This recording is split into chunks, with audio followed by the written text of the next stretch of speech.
Good morning to all of you. आज हम लोग भूगोल के एक काफ़ी इम्पोर्टेंट चैप्टर पर्वत और उसके प्रकार के बारे में डिस्कस करेंगे। ये काफ़ी महत्वपूर्ण होता है क्योंकि हर परीक्षा में किसी न किसी रूप में ज़रूर इससे यहाँ से क्वेश्चन पूछे जाते हैं। इस पार्ट में हम लोग देखेंगे कि जो परिभाषा की दृष्टि से जो पर्वत किस ढंग से इसको व्याख्या किया जाता है उसको देखेंगे। इसके बाद पर्वतों का जो स्वरूप होता है, कई स्वरूपों में मिलता है, उसको भी देखेंगे और उसका वर्गीकरण देखेंगे कि किस आधार पर वर्गीकरण किया गया है और कितने प्रकार में किया गया है, और जो विश्व में जितने भी पर्वत श्रेणियाँ हैं किस किस पर्वत श्रेणी का उदाहरण के रूप में। ठीक है, तो अभी हम लोग देखते हैं कि परिभाषा की दृष्टि से पर्वत किसे कहते हैं। तो पर्वत कोई भी वैसा उत्थित स्थलखंड होता है जो उसका जो शिखर वाला भाग होता है काफ़ी नुकीला होता है और वो तीव्र ढाल वाला होता है, और जो आसपास के क्षेत्रों से काफ़ी ऊंचा होता है। ठीक है, इसकी ऊंचाई कम से कम 500 मीटर से अधिक होनी चाहिए। जैसे ऊंचाई इसमें 500 मीटर से अधिक होनी चाहिए। जो ढाल होना चाहिए, ढाल तीव्र होना चाहिए, तीव्र ढाल वाला, और शिखर नुकीलेदार होना चाहिए। ठीक है, ये परिभाषा में कम से कम 3 चीज़ शामिल जरूर होना चाहिए। ठीक है, अब देखते हैं कि इसका पर्वतों का स्वरूप कैसा होता है, किस किस टाइप के जो पर्वत होते हैं। तो एक है उसमें पर्वत कटक या माउंटेन रिज, पर्वत कटक या माउंटेन रिज की संज्ञा देते हैं। ठीक है, ये लंबे और सरकरे टाइप का पर्वत होता है। काफ़ी ये बहुत ऊंचाई वाला नहीं होता है, लेकिन काफ़ी लंबा और सरकरे रूप में होते हैं, पतले रूप में होता है। ये चट्टानों में मोड़ के कारण ये इस टाइप के जो पर्वत मतलब कटक बनता है उसका निर्माण होता है। ठीक है, इसका सबसे अच्छा उदाहरण है ब्लू रिज है, जो ब्लू रिज यूएसए का जो पार्ट है वो माउंटेन कटक का सबसे अच्छा उदाहरण है। ठीक है, नेक्स्ट है पर्वत श्रेणी या माउंटेन रेंज किस कहते हैं, माउंटेन रेंज। ठीक है, पर्वत श्रेणी वो होता है कि ये भी काफ़ी लंबे और सरकरे टाइप का ही होता है, और ये एक ही युग में निर्मित पर्वत श्रेणियाँ होती हैं। ठीक है, ये एक ही युग में निर्मित जो पर्वत श्रेणियाँ होती हैं, इसका सबसे विशेषता यही है पहला कि एक ही युग के निर्माण में, एक ही समय में इसका निर्माण हुआ रहता है। जैसे हिमालय है, टर्सरी काल का निर्माण हुआ है, जिसमें तीनों भी इसके जो मध्य हिमालय है, महान हिमालय है और शिवालिक श्रेणी है, तीनों श्रेणी टर्सरी काल के ही है। ठीक है, तो इसका सबसे अच्छा उदाहरण है हिमालय, हिमालय रेंज है या हिमालय श्रेणी इसको बोलते हैं। ये पर्वत श्रेणी का सबसे अच्छा उदाहरण है। अगला है पर्वत श्रृंखला या माउंटेन चेन इसको बोलते हैं, माउंटेन चेन। ठीक है, माउंटेन चेन इसको बोलते हैं। ये विभिन्न युगों में बने हुए पर्वत श्रृंखला या कटक होते हैं। ठीक है, इसमें जो ये भी काफ़ी लंबे और सरकरे ही होते हैं और काफ़ी ऊंचे भी होते हैं ये। ठीक है, तो ये इसका सबसे विशेषता यह है कि कई युगों में निर्मित ये होते हैं। इसका सबसे अच्छा उदाहरण है अपलेशियन पर्वत, अपलेशियन माउंटेन है जो यूएसए के पूर्वी भाग में अवस्थित है। वो पर्वत श्रृंखला का सबसे अच्छा उदाहरण है। इसको पर्वतमाला का भी संज्ञा देते हैं।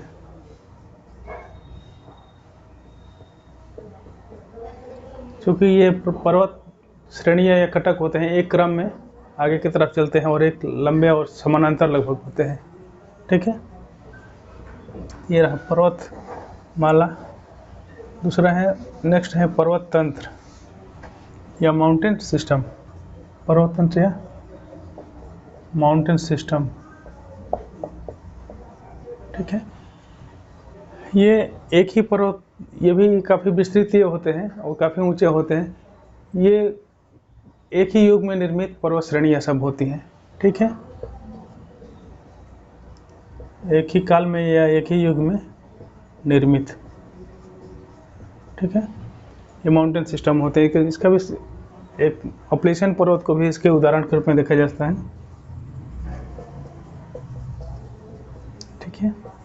अपलेशन जो पर्वत है पर्वत तंत्र का भी उदाहरण है। अगला है पर्वत वर्ग या माउंटेन ग्रुप। ठीक है,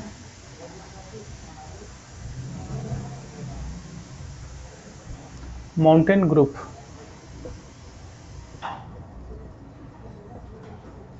ठीक है, इसमें कई प्रकार के पर्वत और कटक श्रेणियाँ सब पाई जाती हैं, लेकिन ये कोई एक रेखा में नहीं होकर के बल्कि ग्रुप में, समूह में होता है। ये लगभग गोलाकार ही होता है या कोई इधर उधर बिखरा हुआ होता है, इसका कोई क्रम नहीं होता है।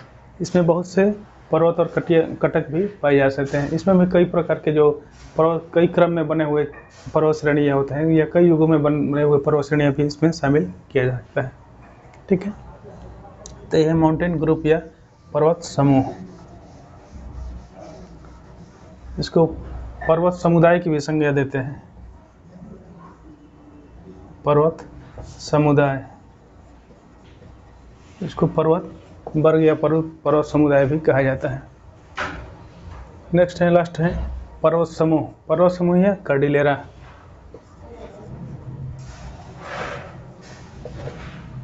कार्डिलेरा की संज्ञा देते हैं। जो पर्वत वर्ग है या पर्वत समुदाय है, इसका उदाहरण है जुआन पर्वत है जो अमेरिका का। ठीक है, जुआन पर्वत। ठीक है, जुआन पर्वत है, इसका पर्वत समुदाय का या पर्वत माउंटेन ग्रुप का सबसे अच्छा उदाहरण है। जो कार्डिलेरा है काफ़ी विस्तृत भाग में होता है। इसमें विभिन्न युगों के बने हुए पर्वत श्रेणियाँ होती हैं और विभिन्न प्रकार की भी श्रेणियाँ, इसमें विभिन्न जो बनने वाले प्रक्रम है या प्रक्रिया के द्वारा बने हुए चट्टान है। इसमें भी ज्वालामुखी पर्वत भी हो सकते हैं, वलित पर्वत भी हो सकते हैं और अवशिष्ट पर्वत भी हो सकते हैं। ठीक है, ये काफ़ी विस्तृत रूप में होता है। इसके जो पर्वतों के बीच में अलग करने वाली कई घाटियाँ होती हैं या तलहटियाँ होती हैं, और इन पर्वतों के बीच में पठार भी पाए जाते हैं, उच्च भाग भी पाए जा सकते हैं। जैसे कार्डिलेरा है, ये यूएसए को जो पश्चिमी भाग में है, प्रशांत कार्डिलेरा, प्रशांत कार्डिलेरा। ठीक है, ये यूएसए के पश्चिमी भाग में है। रॉकी पर्वत हैं, कई उसमें रेंज, उसमें कैस्केड रेंज भी है, कई रेंज के मिल करके ये सब बना हुआ है। बीच में इसमें कोलंबिया जो पठार है, उच्च भूमि है। ठीक है, कोलंबिया पठार इसमें बीच में अवस्थित है। इसको पर्वत प्रदेश की भी संज्ञा देते हैं, क्योंकि ये काफ़ी विस्तृत में होता है और कई तरह के पर्वतों से निर्मित होता है। ठीक है, ये जरूरी नहीं कि समानांतर भी हो सकता है और ये गांठ से निकला हुआ भी हो सकता है। जैसे ये समानांतर श्रेणियाँ भी हो सकती है, जैसे रॉकी पर्वत हुआ, कई तटीय श्रेणियाँ भी वहाँ का हुआ, या गांठ द्वारा भी निकले हुए श्रेणी हो सकती है, गांठ से निकला हुआ। ये भी किसी भी तरह का पर्वत श्रेणियाँ का क्रम ये हो सकता है। ठीक है, कार्डिलेरा में इसका सबसे अच्छा उदाहरण वही जो रॉकी माउंटेन से निर्मित है या तटीय पश्चिमी भाग में है, यूएसए के पश्चिमी भाग में है, प्रशांत कार्डिलेरा सबसे अच्छा उदाहरण है इसका। ये रहा पर्वतों का स्वरूप। अब देखते हैं पर्वतों का वर्गीकरण। जो पर्वतों का वर्गीकरण है कई आधारों पर किया जाता है। एक तो उसके ऊंचाई का भी आधार पर किया जाता है कि ऊंचे पर्वत शिखर, नीचे पर्वत शिखर, या जो घर्षित पर्वत शिखर के, इस टाइप से नाम दिया जाता है। और दूसरा वो आधार होता है उसका स्थान के आधार पर कि कहाँ पे अवस्थित हैं। जो पर्वत हैं कोई तटीय क्षेत्र में अवस्थित हैं, कोई महाद्वीप के बीच भाग में अवस्थित है, कोई पठारों के बीच में अवस्थित हैं, तो उस नाम से ही उसको देते हैं। हालांकि ये बहुत इंपॉर्टेंट नहीं है, इसलिए यहाँ पे बहुत डिस्कस नहीं किया जा रहा है। इसको आप लोग बुक में भी पढ़ सकते हैं। यहाँ पे जो पर्वत निर्माणकारी प्रक्रम है या किस से पर्वत का निर्माण हुआ है, उस आधार पर डिस्कस किया गया है। और दूसरा जो पर्वत किस युग में पर्वतों का निर्माण हुआ है, वहाँ से डिस्कस किया गया है, क्योंकि ज़्यादातर क्वेश्चन यहीं से आते हैं। ठीक है, तो देखते हैं पर्वत जो निर्माण प्रक्रिया है उसके आधार पर जो पर्वतों का वर्गीकरण है उसको देखते हैं। तो इस आधार पर पहला है जो वलित पर्वत की संज्ञा देते हैं। वलित पर्वत वो होता है कि इसका निर्माण भूसन्नतियों के द्वारा हुआ रहता है। भूसन्नत, ठीक है, ये भूसन्नत के द्वारा होता है।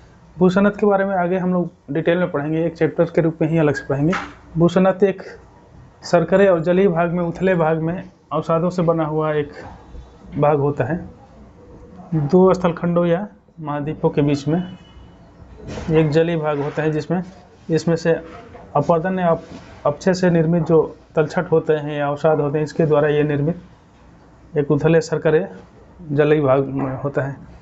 ठीक है, यह अवसादों से इसे निर्मित होता है और धीरे धीरे जब ये महाद्वीप या प्लेट आपस में मिलते हैं तो धीरे धीरे इसमें वलन की क्रिया धीरे धीरे शुरू होती है और काफ़ी ज़्यादा नज़दीक आ जाने पर ये ऊंचे माउंटेन के रूप में काफ़ी ऊंचे रूप में हो जाते हैं, ऊंचे वाले वलन पर जाते हैं तो ये पर्वत के रूप में निर्मित हो जाते हैं। इसको फोल्डेड माउंटेन की संज्ञा देते हैं। ठीक है, फोल्डेड माउंटेन या मुर्दार पर्वत भी इसको कहते हैं। जो विश्व के जितने भी ऊंचे पर्वत हैं या सर्वाधिक जो ऊंचे पर्वत हैं वो वलित पर्वत ही हैं। ठीक है, ये हिमालय जो पर्वत है ये भी इसी टाइप से बना हुआ एक पर्वत है।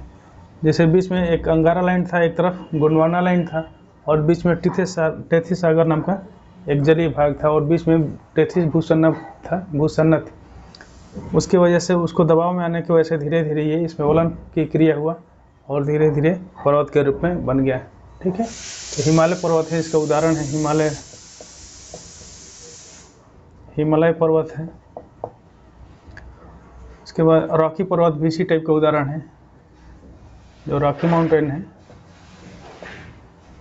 ये भी वलित पर्वतों का ही उदाहरण है जो यूएसए के पश्चिमी भाग में है। एटलस पर्वत भी है। ठीक है, एटलस पर्वत जो उत्तरी अफ्रीका के उत्तरी भाग में है। ठीक है, एंडीज पर्वत है। ठीक है, एंडीज पर्वत जो दक्षिणी अमेरिका के पश्चिमी भाग में अवस्थित है।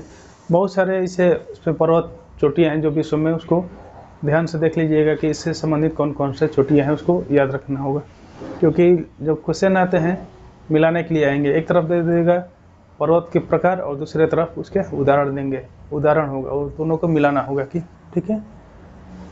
ये रहा पर्वत, मुर्दार पर्वत। नेक्स्ट है ब्लैक माउंटेन या इसको भ्रंशोथ पर्वत की संज्ञा भी देते हैं। ब्लैक माउंटेन या भ्रंशोथ पर्वत, इसका निर्माण तनाव द्वारा होता है। जब अंतर्जात बलों या किसी भी कारण से जब इसमें तनाव का ज़्यादा होता है, तनाव जाता है चट्टानों में। ठीक है, चट्टानों में तनाव होता है तो क्रैक हो जाते हैं, भ्रंश का निर्माण हो जाता है, यहाँ से क्रैक हो जाते हैं और यही ज़्यादा तनाव होने पर, ज़्यादा दबाव होने पर ये भाग ऊपर उठ जाता है, एक भाग ऊपर उठ जाता है और ये सब भाग नीचे हो जाते हैं।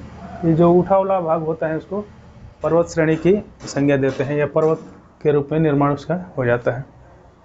इसके विपरीत भी हो सकते हैं कि ये वाला भाग स्थिर है और ये वाला भाग नीचे आ जाए तभी पर्वत का निर्माण हो जाता है। ठीक है, जो ये उठे वाले भाग होस्ट के रूप में होते हैं, ये जो उठा वाला भाग है होस्ट इसको कहते हैं और ये वाला भाग जो ग्राबेन के रूप होते हैं। ठीक है, ग्राबेन होता है, ये रिफ्ट वैली के भी उदाहरण हैं सब। ठीक है, तो इस टाइप का निर्माण, इसका सबसे अच्छा उदाहरण है ब्लैक फॉरेस्ट। ठीक है,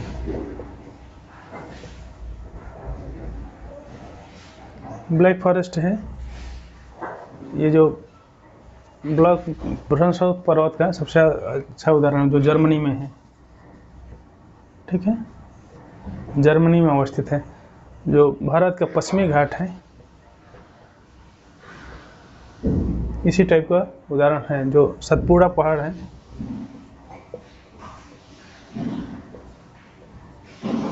जो सतपुड़ा पर्वत श्रेणी है वो भी भ्रंशोथ पर्वत का अच्छा उदाहरण है। ठीक है, अब नेक्स्ट देखते हैं गुम्बदाकार पर्वत। ये गुम्बदाकार पर्वत जब लगभग ये भ्रंशोथ पर्वत जैसे ही होते हैं, इसका निर्माण भ्रंशोथ पर्वत जैसे ही होते हैं, केवल अंतर होता है कि इसमें भाग ये वाला भाग काफ़ी नुकीला होता है या चौरस होता है, जबकि गुम्बदाकार पर्वत वाला पर्वत जो होता है वो काफ़ी, इसका जो ऊपर वाला भाग होता है गुम्बद के आकार का होता है। ठीक है, बाकी प्रोसेस वही रहता है। ये गुम्बदाकार पर्वत का सबसे अच्छा उदाहरण जो यूएसए में है बिग हॉर्न माउंटेन। ठीक है, बिग हॉर्न माउंटेन है, ये घुमदाकार पर्वत टाइप का बना हुआ है। एक है वहाँ सिनसिनाटी उभार, यूएसए में हुई है।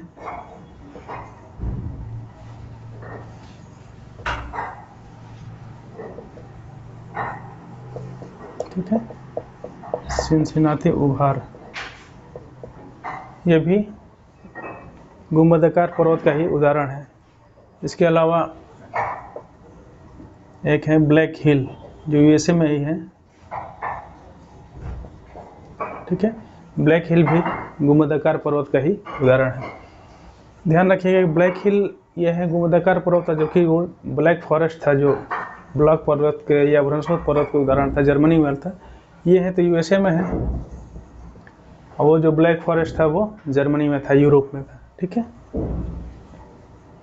ये रहा गुंबदाकार पर्वत। नेक्स्ट है ज्वालामुखी पर्वत। ठीक है, ज्वालामुखी पर्वत या संग्रहित पर्वत का भी उदाहरण है। ये संग्रहित पर्वत भी इसको कहा जाता है। इसका निर्माण विशेष रूप से ज्वालामुखी उद्गार द्वारा ही हुआ होता है। उसका मैग्मा के ऊपर आने और लावा के रूप में जम जाने की वजह से होता है। ठीक है, मैग्मा इतना ज़्यादा निकलते हैं बाहर कि एक काफ़ी ऊंचे भाग का निर्माण कर देते हैं। इस लावा के अतिरिक्त इसमें विखंडित पदार्थ भी होते हैं। विखंडित पदार्थ होते हैं, राख होते हैं, या चट्टान वो चूर्ण भी होते हैं, जो धूल कण भी होते हैं। ठीक है, ये सब मिल करके सब धीरे धीरे जमते जमते काफ़ी ऊंचा भाग बन जाता है और पर्वत के रूप में दिखने लगता है, तो उसको ज्वालामुखी पर्वत की संज्ञा देते हैं। ये इसका निर्माण ये लावा के द्वारा भी होता है, साथ साथ जो चट्टान चूर्ण हैं या विखंडित पदार्थ हैं या धूल हैं, राख हैं, सब मिल करके बना होता है। ठीक है, इसका ज्वालामुखी पर्वत के उदाहरण सबसे ज़्यादा जापान का जो फ्यूजियामा पर्वत है। ठीक है, फ्यूजियामा माउंटेन, ये ज्वालामुखी पर्वत का उदाहरण है। कोटापेक्सी है जो इक्वेडोर में है। ये विश्व का सबसे ऊंचा ज्वालामुखी सक्रिय ज्वालामुखी पर्वत है। ठीक है, ये सक्रिय ज्वालामुखी पर्वत है, इक्वेडोर में है। एक है एकांकागुआ, ये चिली में है। ये विश्व का सबसे ऊंचा ज्वालामुखी पर्वत है, लेकिन ये मृत है, ये जो कि सक्रिय है। ठीक है, जब नॉर्मल क्वेश्चन पूछा जाएगा कि विश्व का सबसे सर्वाधिक ऊंचा पर्वत ज्वालामुखी पर्वत श्रेणी, तो एकांकागुआ है। जबकि सक्रिय पूछा गया सबसे ज़्यादा सक्रिय ज्वालामुखी पर्वत, तो ये कोटापेक्सी इसको कहा जाएगा। ठीक है, तो ये ध्यान रखना होगा कि ये मृत है, ये सक्रिय है। कोटापेक्सी से ज़्यादा ये एकांकागुआ ज़्यादा ऊंचाई है, लेकिन ज़्यादातर सक्रिय क्वेश्चन ही पूछा जाता है। क्वेश्चन में सक्रिय पर्वत के रूप में पूछा जाता है, तो कोटापेक्सी ही। ये ध्यान रखिएगा इस चीज़ के बारे में। ठीक है, और जो यूएसए का माउंट शस्ता है, ठीक है, माउंट शस्ता है, ये भी ज्वालामुखी पर्वत के उदाहरण है। रेनियर है, ठीक है, सब यूएसए में ही है। वुड है, इस टाइप से बहुत से ज्वालामुखी पर्वत विश्व में पाए जाते हैं। इसको ध्यान रख के याद कर लीजिएगा। बुक यहाँ पे चूँकि पूरा संभव दे पाना संभव नहीं है, इसलिए बुक में उदाहरण सहित उसका पूरा याद कर लीजिएगा। यहाँ से क्वेश्चन अक्सर पूछे जाते हैं। तो ये रहा ज्वालामुखी पर्वत। नेक्स्ट है अवशिष्ट पर्वत। ठीक है, अवशिष्ट पर्वत वास्तव में अवशिष्ट पर्वत रेलिक्ट माउंटेन इसको कहते हैं। ये वास्तव में काफ़ी जो ऊंचे पठार या पर्वत के रूप में पहले से रहते हैं, लेकिन उसका अपर्दन के कारण इसका निर्माण होता है। ठीक है, ये प्राचीन अवशेष के रूप में ये सब हैं। प्राचीन पहले ऊंचा पठार था या प्राचीन पर्वत था, इसको अपर्दन के अपक्षय के कारण धीरे धीरे कटते कटते छोटा भाग रह गया, जो कठोर वाला भाग है वो बचा रह गया, अवशिष्ट पर्वत के रूप में बचा रह गया। तो इसका जो अवशिष्ट पर्वत की इसको संज्ञा देते हैं। जो भारत का अरावली पर्वत है, ठीक है, अरावली माउंटेन है, वो अवशिष्ट पर्वत का सबसे अच्छा उदाहरण है। जो यूएसए में है, मैसाचुसेट्स वो श्रेणी में है, सॉरी न्यू हैम्पशायर जो राज्य है उसमें है। मोनार्डनाक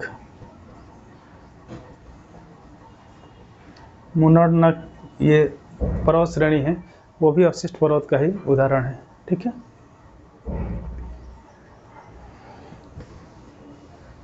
अब देखते हैं, ये तो रहा पर्वत निर्माणकारी प्रक्रम के आधार पर पर्वतों का वर्गीकरण। अब देखते हैं पर्वत निर्माण काल के आधार पर या पर्वत निर्माण के किस समय या युग में हुआ था, उस आधार पर देखते हैं पर्वतों का वर्गीकरण। तो इसमें सबसे पहला है पूर्व कैम्ब्रियन या पर्वत, या 4 भागों में बांटा गया है। पूर्व कैम्ब्रियन, कैलेडोनियन, हर्सिनियन और अल्पाइन। जो पूर्व कैम्ब्रियन या प्री कैम्ब्रियन के नाम से जाना जाता है, ये सर्वाधिक प्राचीन काल का जो पर्वत श्रेणी है। ये लगभग 500 मिलियन वर्ष पहले, ठीक है, 500 मिलियन वर्ष पहले का ये बना हुआ पर्वत श्रेणियाँ या उच्च भूमियाँ सब है। ये काफ़ी नीचे हो चुके हैं, अपरदन होते होते काफ़ी नीचे हो चुका है। इसका अवशिष्ट भाग बचा हुआ है, फिर भी ये काफ़ी ऊंचे भाग के रूप में है। ठीक है, इसका सबसे अच्छा उदाहरण जो यूएसए के उत्तरी भाग में है या कनाडा साइड में है, लारेंसियन उच्च भूमि है। ठीक है, लारेंसियन उच्च भूमि है, वो है किलार्नियन जो है, किरलानियन। ठीक है, उच्च भूमि, ये भी यूएसए में ही है। ये भी प्री कैम्ब्रियन एज का जो पर्वत उच्च भूमि है। एल्गोमन या अल्गोमन भी इसको बोलते हैं, ये भी प्री कैम्ब्रियन एज का बना हुआ है। जो यूरोप में एक है फेनो स्कैंडेवियन।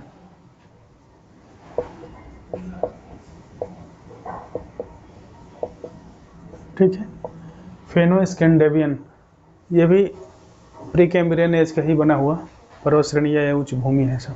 ठीक है, नेक्स्ट है कैलेडोनियन काल का बना हुआ जो भी पर्वत श्रेणियाँ हैं।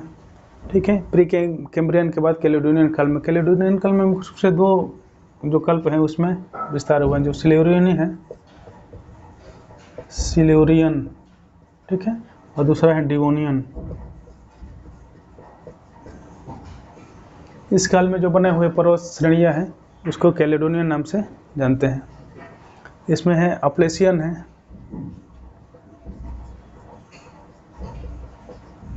ठीक है, अपलेशियन जो माउंटेन है, इस क्रम का जो चट्टान है वो पर्वत श्रेणी है जो ब्राज़ील उच्च भूमि है।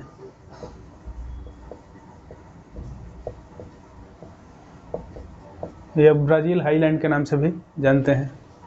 ठीक है, ब्राज़ील हाईलैंड है। इसके बाद से अरावली माउंटेन भी है, भारत में है जो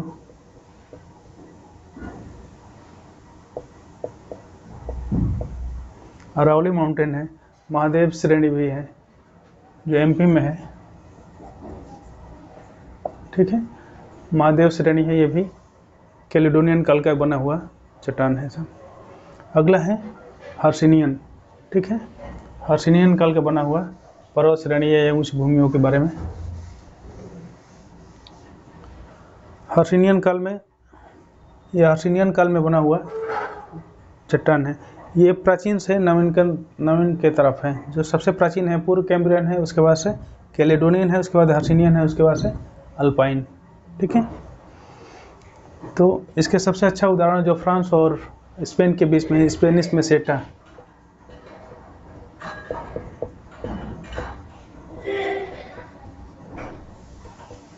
या स्पेनिश उच्च भूमि के नाम से भी इसको जानते हैं। ठीक है, स्पेनिश मेसेटा है। ब्लैक फॉरेस्ट है जो जर्मनी का है।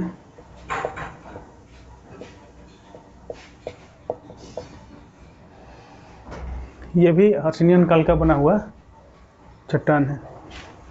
और तीसरा है अल्टाई माउंटेन जो चाइना में है।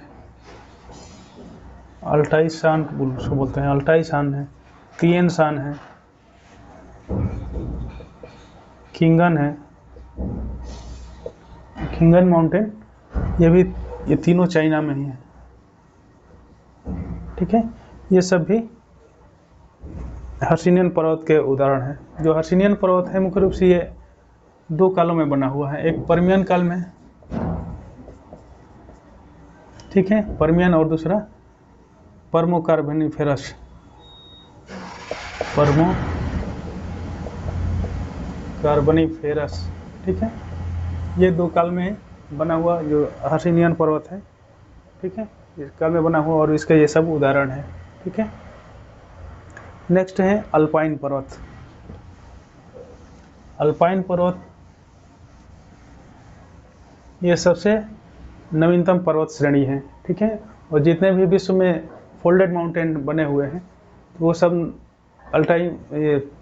अल्पाइन पर्वत के ही सब उदाहरण हैं, ठीक है। इसमें हिमालय पर्वत है, ठीक है, हिमालय पर्वत है, रॉकी माउंटेन है, एल्ब्रूज पर्वत है, एल्ब्रूज पर जो एशिया में है, और एल्ब्रूज पर्वत, जाग्रोस पर्वत है, ठीक है। एटलस पर्वत हैं जो उत्तरी अफ्रीका के उत्तरी भाग में है। एंडीज पर्वत हैं जो दक्षिणी अमेरिका में है, ठीक है। इस तरह से कई माउंटेन इसमें अल्पाइन पर्वत के उदाहरण हैं सब, ठीक है। इन सबों को अच्छे से याद कर लेना है, और भी उदाहरण बहुत से इसमें बुक में दिया हुआ है, सबका याद करना। ये इम्पोर्टेंट जो भी था उसको हम यहाँ पर डिस्कस कर दिए, बाकी अपना बुक से अपना देख लीजिएगा लोग। तो ये रहा पर्वत और उससे प्रकार, उससे संबंधित विशेषताएं, ठीक है। इससे संबंधित यदि कोई सवाल होगा तो कमेंट बॉक्स में दीजिएगा, उसको आंसर देने का प्रयास करेंगे, ठीक है। तो आज के लिए यहीं तक, कल देखते हैं कोई नया टॉपिक लेके, इम्पोर्टेंट देखते हैं टॉपिक लेके आएंगे, ठीक है। धन्यवाद।